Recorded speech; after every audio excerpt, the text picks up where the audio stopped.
Hey Brickmaniacs, as many of you know, we are now back here at the Brickmania headquarters, and of course, we want to bring back the designer's desk because obviously hearing the designers talk about the models is the best part of checking out these new releases from Brickmania. So we are going to do something a little different. We're going to do kind of a social distance version of our designer's desk. So I'm going to be asking the questions from over here. Landon's going to be talking about the minifigs from over there, and Cody will be talking about the Fokker DR1 from over there. So let's jump right into it right now. We have two planes actually, but that's because we're killing two birds with one stone here. So Cody, why don't you start off just with the differences between those two aircraft?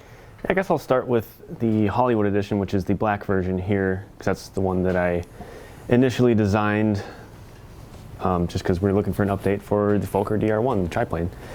And a little bit of history based off of that is it's actually coming off of what the British designed. They designed a triplane first, and the Germans were kind of getting their butts kicked by this plane, so they developed their own triplane, which is always kind of backwards of how I thought about it. I thought that the Red Baron, just because it's such an iconic looking plane, the triplane was just the only kind that there was, but reading a little bit into it, it's actually not the case. Well, it's definitely what you think of too, but isn't that plane actually the ones that he scored like his last kills in? Wasn't that like the last plane the Baron flew in? Right, yeah, so he would fly in the red one here, of course the Red Baron, but these colors weren't actually all too common. The red and the black. There's only a few instances of that, I think. So yeah, he's more known for, as the Red Baron, flying in a triplane, but yeah, he didn't spend very much time in a triplane. I think he flew the Albatross more frequently and got most of his kills. He had a lot of kills. I think it said there was almost 80 kills. Wow. Over his career. And yeah, he scored 19 of his last kills in the triplane. So I guess they're pretty much the same design. Again, I built the black version first, and that's from a popular Hollywood movie. Boys Who Fly. Boys Who Fly. It's a pretty fun film, I guess. I guess you could say it's a pretty fun film. Cool color scheme though, coming off of that. That was really fun to build. It's always more fun to build in black because there's so many more available pieces in that color. Especially with white accents. Those stripes on the side are just beautiful. And then the way they match the ones on the tail, it's like white accents and black Lego looks slick. Yeah, it's such a nice contrast. I mean, you can't get any more contrasting colors than white and black. And then just a little accent of the yellow stripe wrapping around the tail as much as I could. But there's actually quite a few printed parts in this model. These white stripes on the side, that's a printed element. That's not a sticker. And this is a sticker. This is the Black Falcon, I think is what they call them in the film. I don't actually know what the pilot's name is. I don't think Landon's going to know either when you go talk to him about the minifigure. And they might not have even stated it in the film. And printed pistons on the front. So it's a 9-cylinder engine in these triplanes, and you only see like part of the cowling or the engine covering, covering about half the engine, and then you have a couple pistons sticking out of the bottom, which is quite common for the time. So that's one major update from Dan's original. Dan had a 4x4 cylinder. It's actually this piece right here was the original, in red in color. Right. Just simulating the engine shroud. And they look excellent as printed elements. Yeah, so you see a couple of them. The rest would be covered up by the front of the engine covering. So that's why I just represented two sticking out of the bottom. And printed wood grain propellers. That's something we've done in the past. Nothing really new there. And then of course I printed minifigure, which Landon will go over.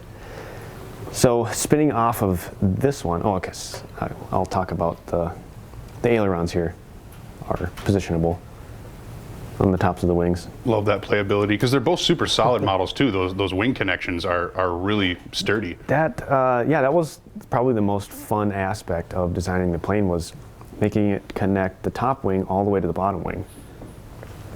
And keeping the angle and not just being straight up and down, yeah. Yeah, so keeping the angle perfectly straight rather than breaking it up from wing to wing. It's one nice simple straight line all the way through. And I think it goes back and forth whether or not they're painted red or painted another color. Sometimes you see them just as their natural wood color. So I chose to go with that. Mostly driving that decision was part availability. So there are some dark red elements in the Red Baron version, just because there is no other option. And that's the issue with building in black and then trying to convert to red too. but I think it's hardly noticeable. Little but in-field applied paint, you know, had to freshen up some stuff. That's all it is. Yeah, maybe, you know, that part of the engine gets hot, melts the paint a little bit. Otherwise, some cool elements, just changing in between the two models. On the front of this, just to illustrate some of the wing struts, I used the minifig nozzle, and then going over to the Red Baron version, trying to find a red element, and I figured, well, the minifig wand was a good supplement. HP making an appearance. Okay, yeah, I like it. It totally is. So it's a fun little detail there, because it's a nice small element too. It's really thin. It's thinner than a bar. Makes a strong connection. And it's just there to illustrate what a ring strut is, but it doesn't really actually make any sort of structural connection to the upper wing. But yeah, overall it's a pretty solid model. Both of them are almost identical, just color changes really. And the Brick Arms Maxim Air machine guns mounted above the engine. MG08, Maxim Air. Depends on who you ask what that's called. Brick Arms calls it Maxim. Reality is MG08 would be used. But that's, I think that's pretty much all I got to say about it. There's not as many printed elements in the Red Baron version. It's mostly stickers. Actually, that's not true. It's almost identical as far as how many printed elements. Printed tile on the side. And yeah, the printed tile on the side. There's a right and left version of that. And then the printed elements on the front. So I guess it's actually same number of printed elements, I think. Plus custom minifigure, you get Manfred von Richthofen in the Red Baron, and I guess we'll call him the Black Falcon for the Hollywood edition. No, that's perfect. Well, and I think the coolest thing about these releases is just the fact that they're in such unique colors. I mean, we do a lot of gray. Look at your desk. You know, we do a lot of building in gray, and so to see these awesome models come out in something as cool as this bright red, and then obviously as sleek looking as the black, it must have been some fun colors for you to work with. Yeah, and you know, there's no saying we can't make camouflage versions of this plane too, which would be more commonly what they would be colorized as, but everyone knows the Red Baron. It's just a popular color.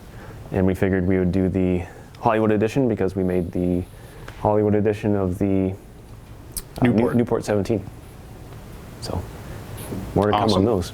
Very, very cool. All right, well, both of these kits also come with minifigures, so now let's head over to Landon's desk, take a little closer look at the minifigures included with these kits.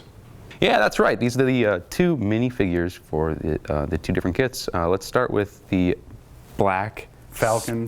Sparrow. Which one was it? Black Falcon. Black Falcon. Okay. Yes. So I mean, they're up flying around out with open cockpits. It's going to be really cold up there. So they're both wearing some pretty big, heavy-duty leather jackets. This guy's kind of just based off that Hollywood actor there, and some goggles of the era.